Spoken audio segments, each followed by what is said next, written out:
manusia nanti ketika mereka dihisab oleh Allah itu dibagi menjadi dua, ahlul afiyah, ahlul musibah. Ahlul afiyah itu siapa? Orang yang jarang diuji dengan sakit, orang yang jarang mendapatkan ujian dalam kehidupan, jarang mendapatkan kesempitan.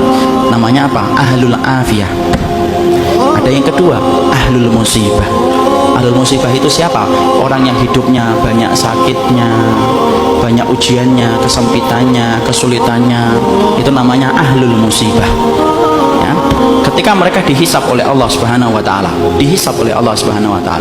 Allah kemudian menyampaikan bagi dua, ahlul afiyah dengan ahlul musibah.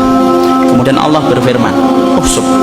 Hisab itu ahlul afiyah, ahlul musibah dulu. Ahlul musibah kemudian dihisab oleh Allah lebih dulu. Para malaikat menghitung satu persatu perbuatannya dan menghitung bagaimana ujian yang dia rasakan dalam hidup ketika bersabar.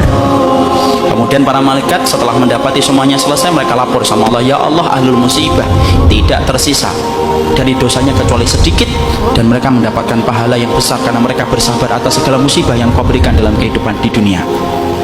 Antum tahu? Allah kemudian berfirman, "Utuhum salasan." Kasih mereka tiga perkara: khairan, mangzilah, dan afiyah. Khairan, beri mereka kebaikan. Kebaikan kalau di akhirat apa? Surga. Beri mereka yang kedua, mangzilah. Mangzilah itu apa? Tempat yang paling tinggi di surga.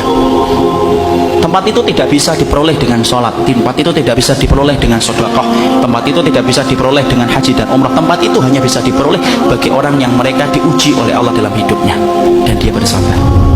Dan yang ketiga, afiyah, kasih mereka kekuatan untuk menggantikan kekuatan yang aku ambil ketika aku menimpakan musibah kepada mereka.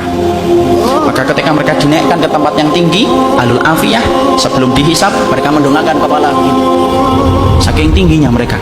Dan ketika mereka melihat kedudukan ahlul musibah semacam itu, mereka sebelum dihisab berkata kepada Allah, "Ya Allah, kalau kami ngerti di balik setiap ujian seberat ini Engkau mengganti setiap kesulitan mereka, tolong ya Allah hidupkan kami lagi, lalu kasih kami ujian, potong-potong daging kami, daging-daging yang kecil, kami sabar untuk merasakan itu sampai mati, supaya kami mendapatkan tiga yang Kau janjikan kepada ahlul musibah saudara-saudara kami."